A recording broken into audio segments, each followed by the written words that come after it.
Hello, I'm Reverend Ruth Van Lillian. Welcome to the Unitarian Universalist Fellowship of the Emerald Coast. We are a covenantal community founded on loving kindness and a common devotion to our free faith. We recognize all the earth as sacred ground, and we welcome each other into this virtual space. We especially welcome those visiting with us today. We are so glad you're here. We invite you to check out our website and our Facebook page to learn more about us. We hope to touch hearts, teach minds, challenge spirits, and comfort souls. May you find refreshment and restoration in our service today.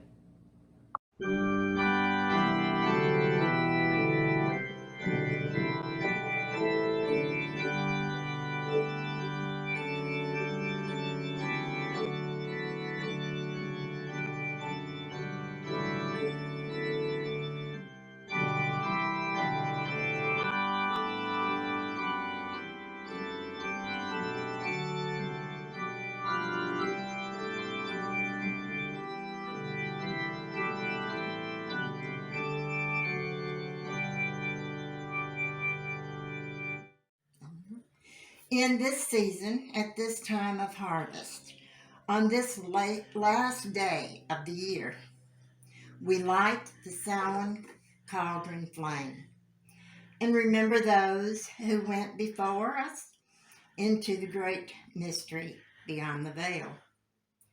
We call upon the earth, the flames, the waters, the winds, and all divine beings to bless us in our gathering.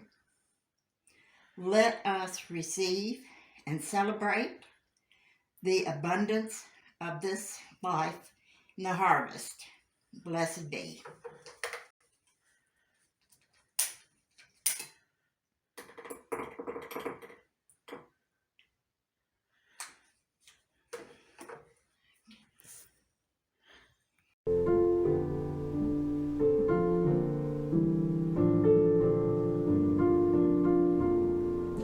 Lady of the season's laughter, in the summer's warmth be near.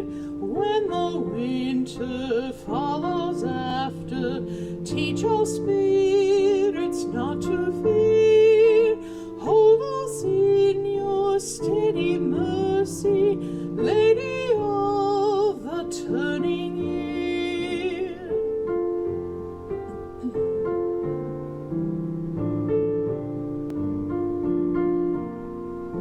Sister of the evening starlight, in the falling shadows stay, here among us till the far light of tomorrow's dawning ray. Hold us in your steady mercy, Lady of the turning day.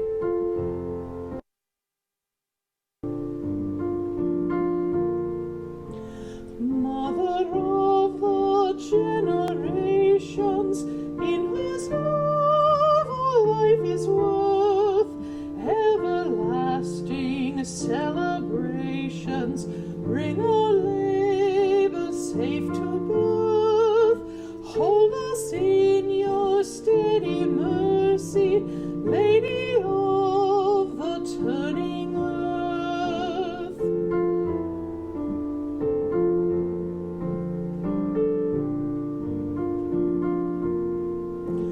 Goddess of all time's progression, stand with us when we engage, hands and hearts to end oppression, writing history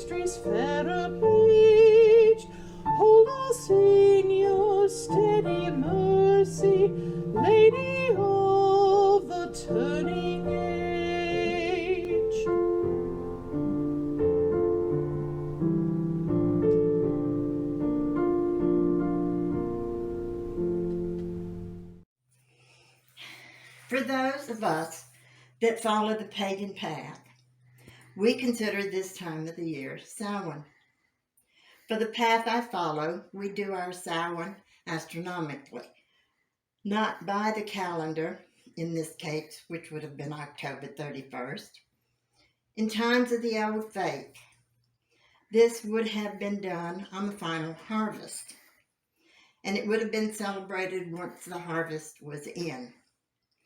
And on that date, it would not have had a date. It would have been once the harvest came in. So as you can see, there are different dates that this can be done on. We also consider this as a time when the veil between the worlds are the thinnest. And so people, spirits as well as people, can pass back and forth. We celebrate the passing of our loved ones and keep them in our memories and hearts. If they have passed within the last 12 months, it may have been suddenly, or maybe they weren't quite ready to go yet. This is the time that we try and help them to go on. Some pagans will hold what they call a dumb supper. It will be put out on a sideboard or a table, and our ancestors will be invited to join us. There could be very special dishes that those ancestors liked, and we would have them at that time.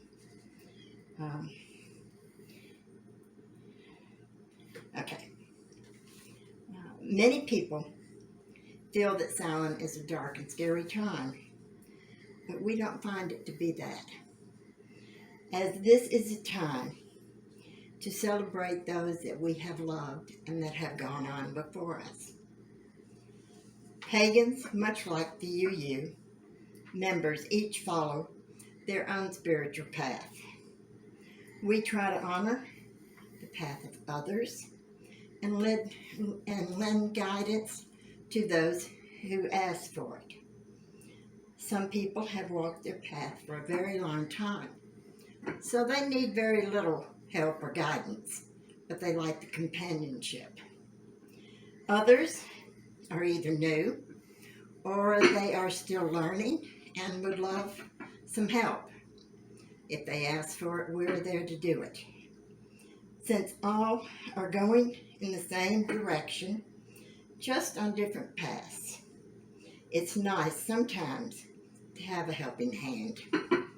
This is the perspective of this Wiccan priestess and a member of this UU congregation. Blessings to all. Friends, let us take a few moments to think on the joys and the concerns of our community in a moment of silence, and then I'll close us with a few words.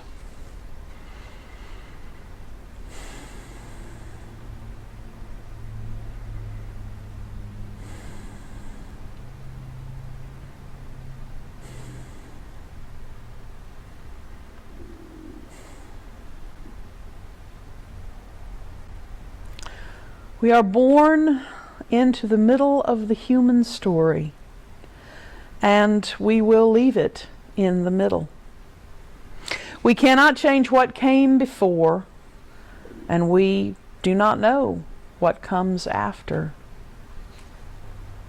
Let us make the most of our middle and help make the story matter. Amen. Shalom. Blessed be.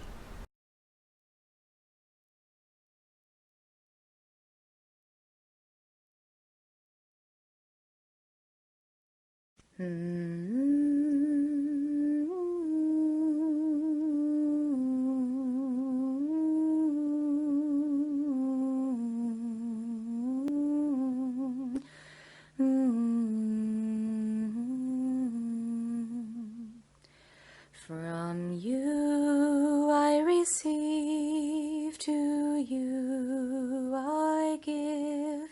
Together we share, and by this we live. From you I receive, to you I give. together we share, and by this we live.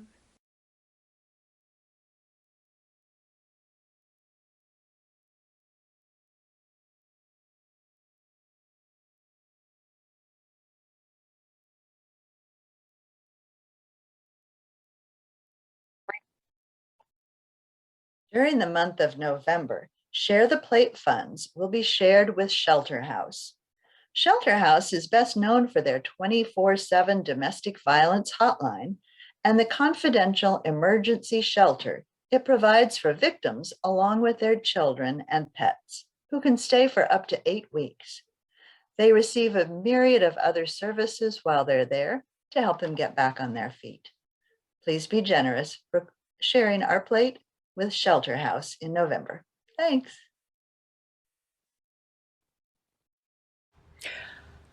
I am here because of a pig. I am preaching a sermon because there was a heated argument over that pig.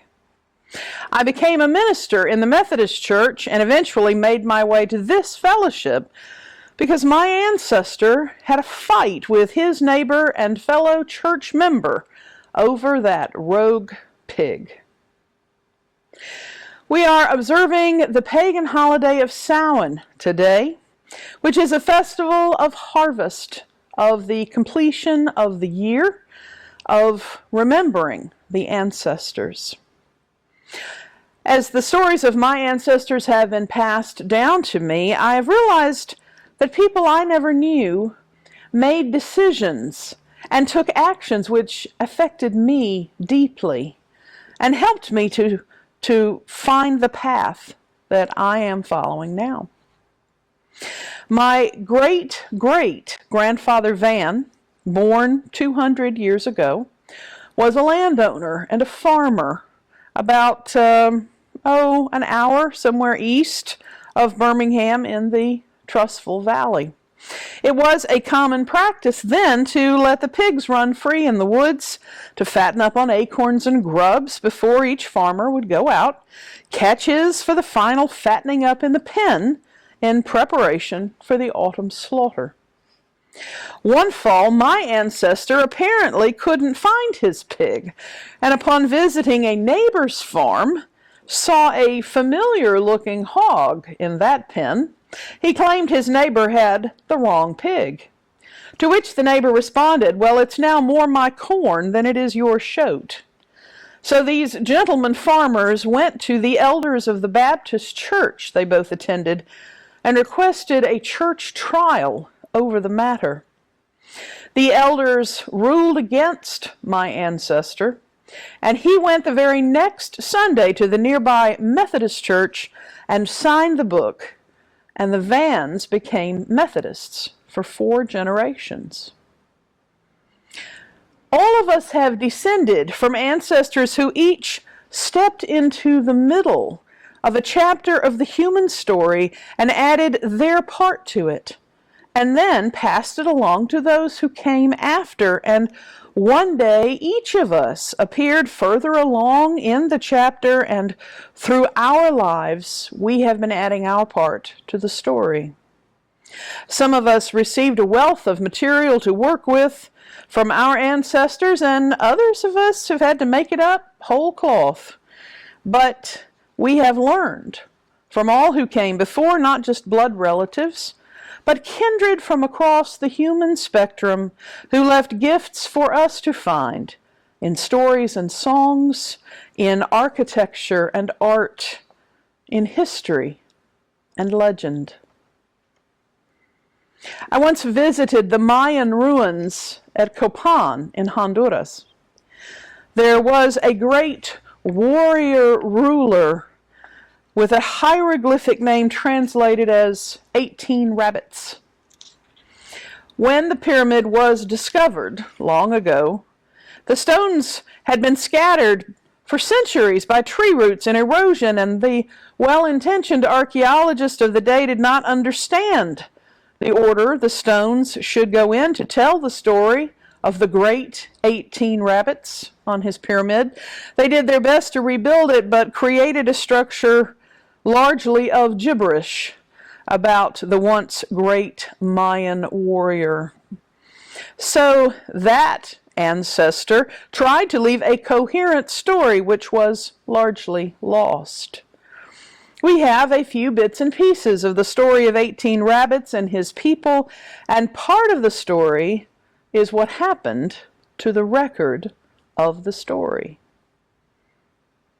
My ancestor Van did not live long enough to see his son, my great-grandfather Felix, follow his call into the Methodist ministry as a second career and climb on his horse to become a circuit-riding preacher, traveling among his congregations in rural Alabama, giving pastoral care and spiritual inspiration to his people.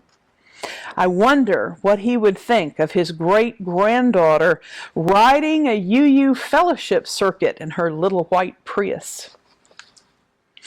Some of us find ourselves now as the oldest living members of our families.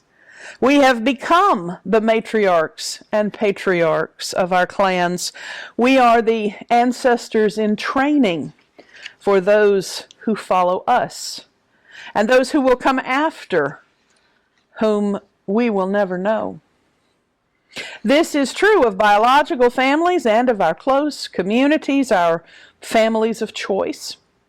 In our church, we remember and celebrate those who came before, and we have many chances to leave legacies for those members and friends we will never meet. We must remember to keep a vision in our minds of the generations who will follow here and build on what we have left behind. Great-grandpa Felix had several sons, including my grandfather Clyde, who pursued the law and became a circuit judge in Roanoke, Alabama. Through those connections, he became friends with a young Hugo Black, who went on to become a justice in the United States Supreme Court. Grandpa Clyde died in his 40s when his baby boy David was only 5. But when David grew up, he studied law at the University of Alabama and then applied for a clerkship with Justice Black. And his dad's old friend remembered and brought the eager young Van on board. About a year later, while most of the court staff had gone to dinner, young David saw the justices robing up, and he ran through the offices, calling everyone still there to come quickly. They all stood quietly in the back as Chief Justice Warren read out the court's decision to find school segregation unconstitutional in Brown versus the Board of Education. How that experience shaped the thoughts, the decisions, and the actions of my father is another chapter of the human story.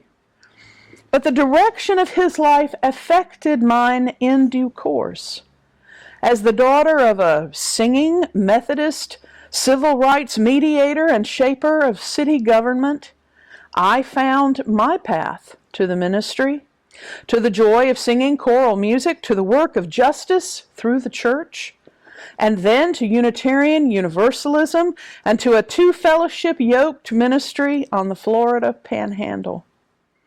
My older son has grown up during my part of the chapter, and who knows where he will take the story next.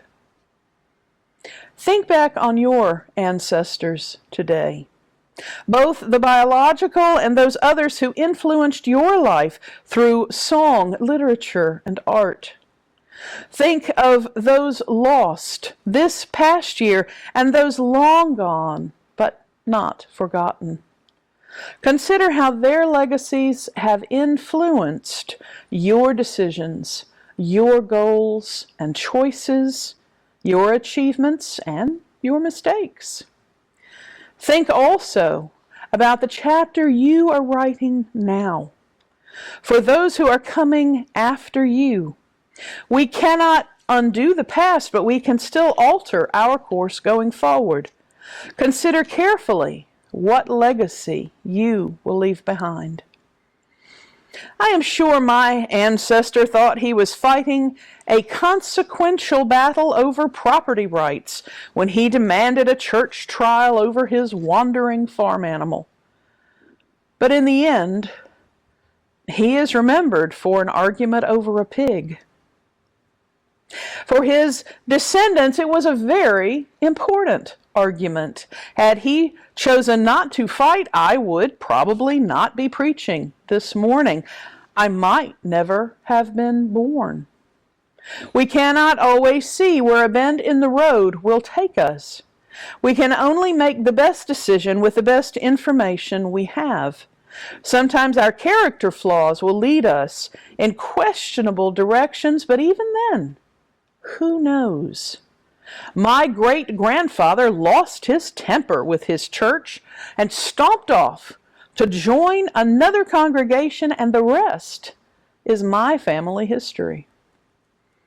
There are less interesting parts of the story and some destructive and nefarious bits too, but it's all my history, the gifts of my ancestors.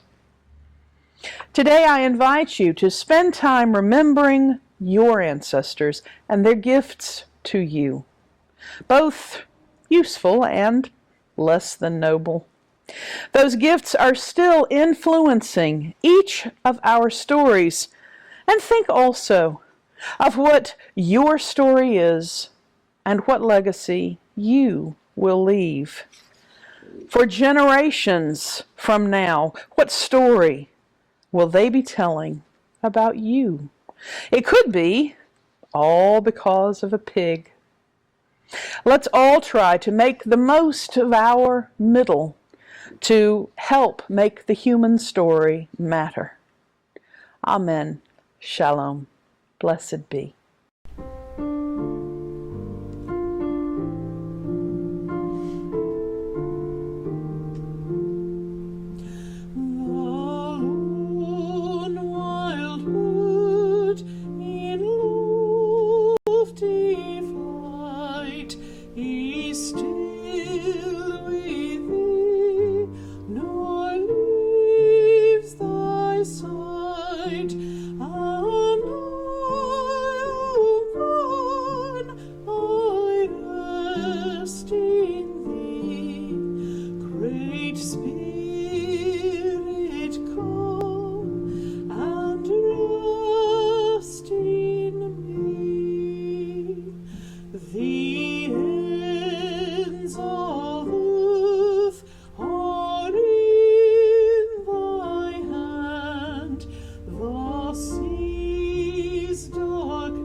As we extinguish the Samhain flames, let us remember that we carry the fire within ourselves and all the gifts of this harvest. Gifts of heart and mind, of flesh and bone, of field and flower. This year has ended and a new one awaits. Blessed be.